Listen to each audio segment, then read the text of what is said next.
Welcome, friends. Today we will be looking at how to calculate standard electrode or cell potentials. What is the way of finding standard electrode potentials or standard cell potentials? First of all, जो ये cell potential है, standard cell potential, it's an intensive property.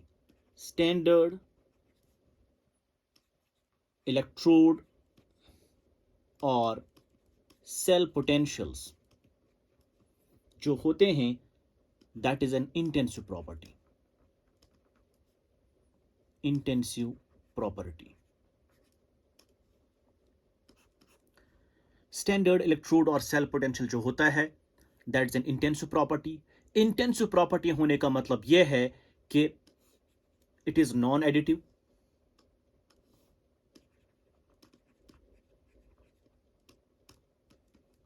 And does not depend upon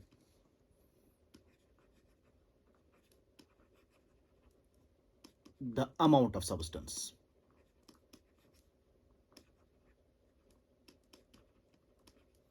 And does not depend upon the amount of substance. So, standard electrode potential जो है, that is an intensive property. Intensive property का मतलब ये है कि this property जो standard potential है that's non additive, it can not be added. And second is it does not depend on the amount of substance. It does not depend on the amount of substance. उसका मतलब क्या हुआ? उसका मतलब ये है कि सपोज हमारे पास ये ऑक्सीडेशन हाफ सेल है, reduction half cell. Zinc 2 plus 2 electrons gives you zinc. इसका पोटेंशियल, स्टैंडर्ड पोटेंशियल जो है that's around -0.76 volt. This is the standard reduction potential of this electrode. Now अगर आप इसको 2 से मल्टीप्लाई करेंगे, फॉर एग्जांपल अगर आप 2 मोल लेंगे, 2 times zinc 2 plus 2 time it becomes 4 times electrons.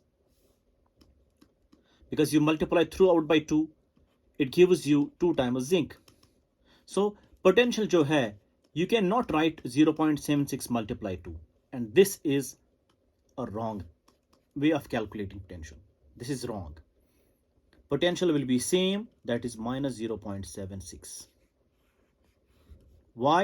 Because जितना भी amount of increase करोगी, जितना भी amount of increase करोगी जिंक आयन का, पोटेंशियल पे कोई असर नहीं पड़ेगा. क्यों? क्योंकि increasing the amount will not change the potential because E naught is an intensive property. It does not depend upon the amount of substance. So potential will be same. दूसरी बात ये है कि how to find the potential now. इस potential को आप कैसे determine करोगे? What is the way of finding this potential? The best way to find the potential is to convert it into some extensive property. We'll write here the best way to calculate the electrode or cell potential is by using,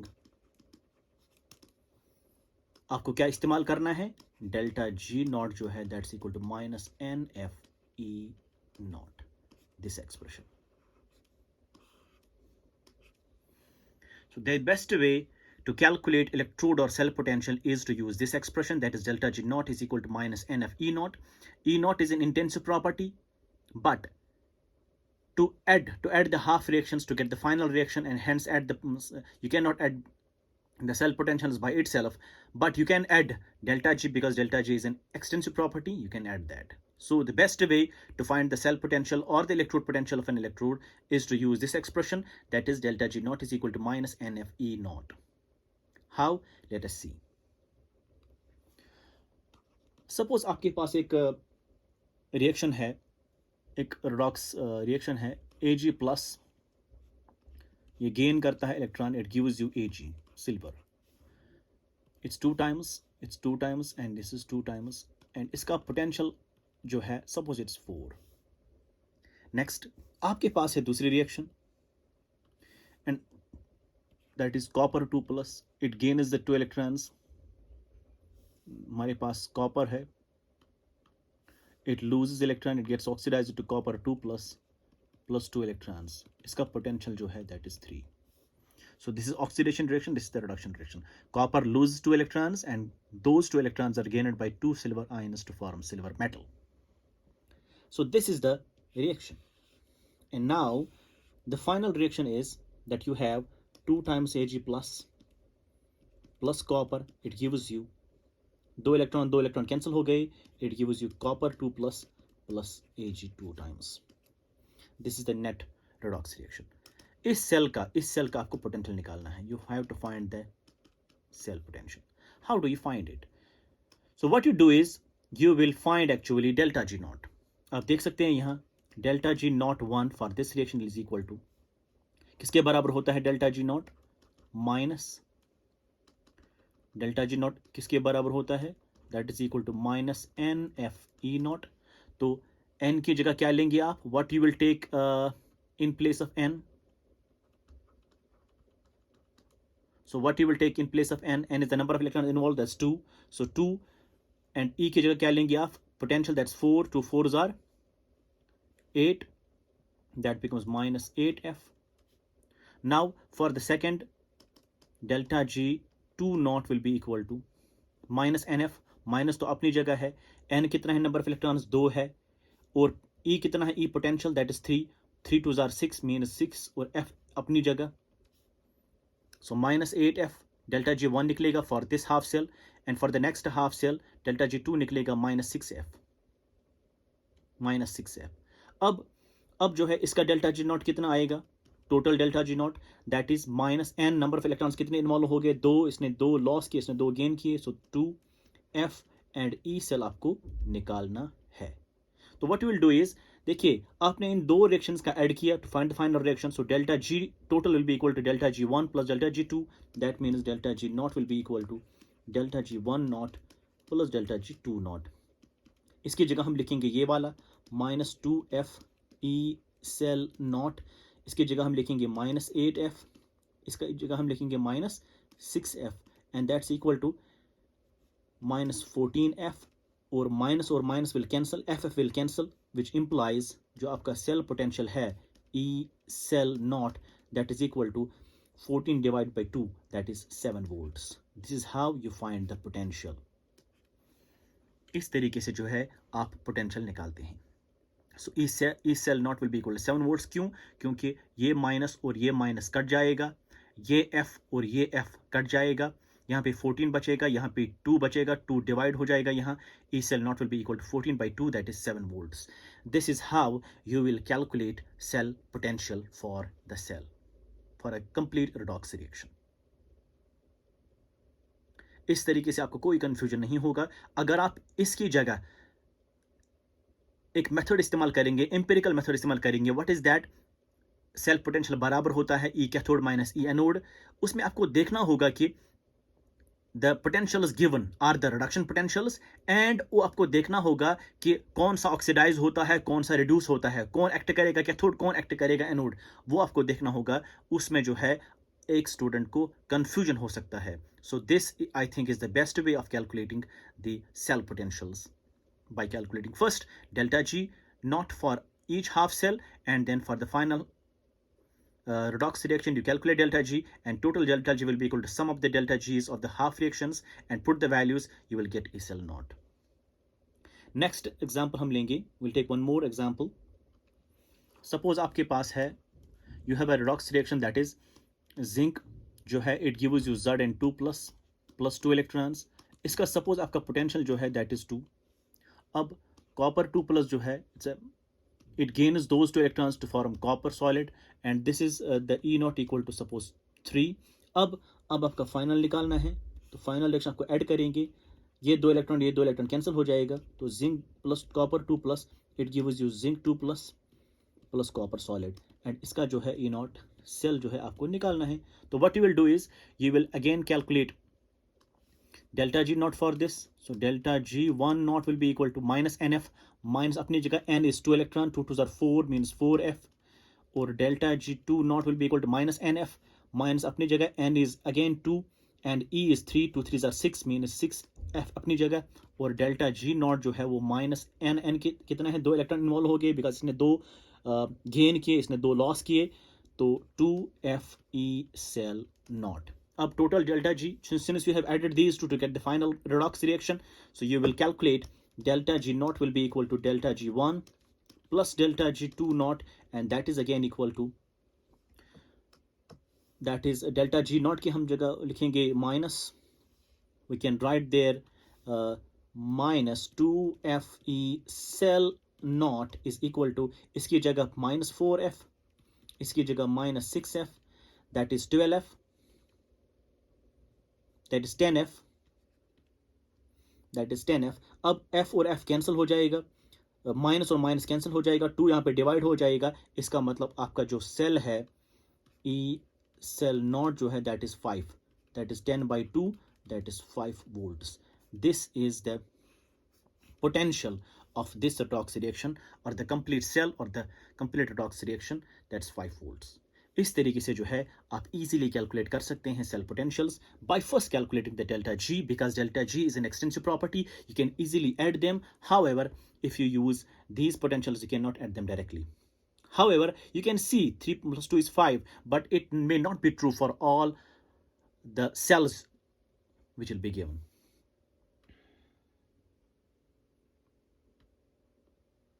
Next, suppose आपके पास एक और example है, so we'll take one more example. Copper जो है आपके पास, copper oxidise होता है into कॉपर प्लस, इसका पोटेंशियल जो है that is given E naught is equal to 4, और कॉपर प्लस जो है फिर से ऑक्सीडाइज होता है कॉपर 2 प्लस में, इसका पोटेंशियल है सपोज 2. अब आपको बताना है अगर कॉपर डायरेक्टली कन्वर्ट होगा इनटू कॉपर 2 प्लस तो पोटेंशियल कितना होगा, what will be the potential, आपको निकालना है. So you will first right the reactions, you will first write the reactions. The reaction is copper first converts into copper 2 plus, copper plus 2 एक electron, ठीक. अब दूसरा क्या है,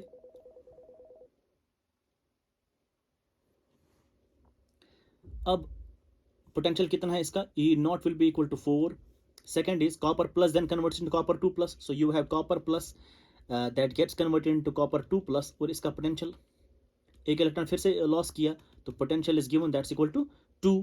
अब आपको निकालना है what is the potential of Cu2 plus. अगर आप देखें आप ऐड करेंगे इन दो को, ये और ये कैंसिल हो जाएगा, तो कॉपर जो है it gives you copper 2 plus, और एक हो गया लिखो 2 इलेक्ट्रॉन हो गई, ठीक.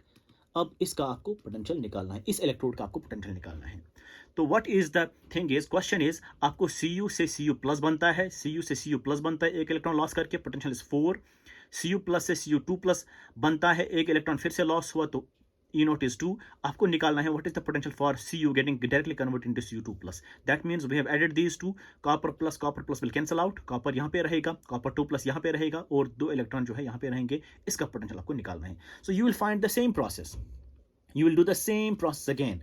What you will do, you will find the delta G1 naught for this first, that is equal to minus n is 1 electron, 1 multiply 4 is 4 means 4f. For this you will calculate delta G2 naught, that's again equal to minus nf, n is again 1 electron here, 1 into 2 is 2f, ठीक. For this particular case delta G naught total is equal to, that is here nf, n is again 2 electron here means 2f, और E naught ये आपको निकालना है.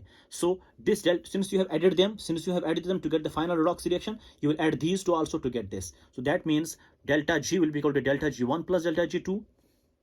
So that means delta G naught will be equal to delta G1 naught plus delta G2 naught. It implies इसमें आपको minus 2f E naught आएगा is equal to minus 2f E naught, इसका आएगा minus 4f minus 2f, that means minus 4f minus 2f, and that is equal to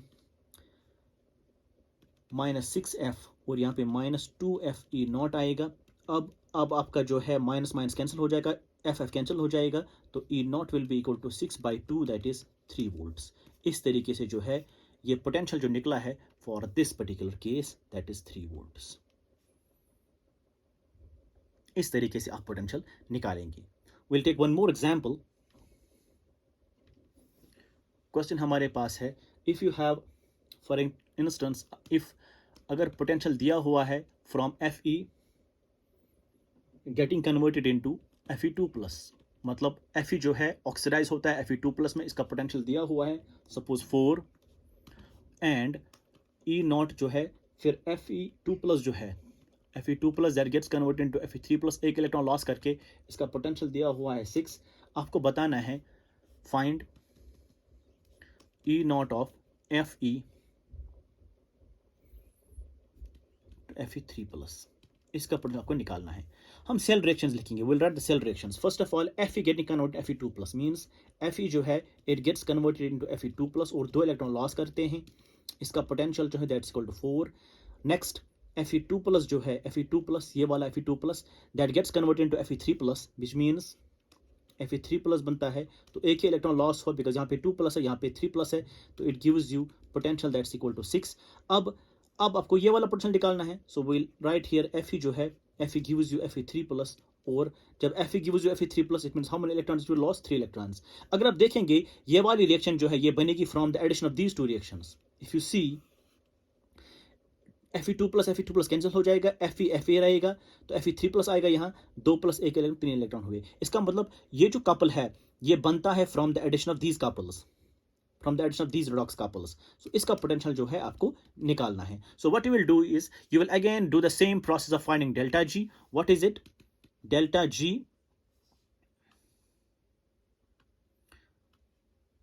यहाँ पे हम निकालेंगे delta G10 that's equal to minus NF, minus अपनी जगह n number of electrons हुए, 2 है, 2 4 इज 8 माइनस 8F आएगा, यहाँ डेल्टा G20 आएगा, यहाँ दूसरा 1 इलेक्ट्रॉन है, यहाँ 6 है, 6 1 6 माइनस 6F आएगा, यहाँ मीन्स डेल्टा G0 जो टोटल आएगा यहाँ that is how many electrons in the world, 3 electrons minus 3Fe0, 3 are the number of electrons here, and this is multiplied with E0, and there is F.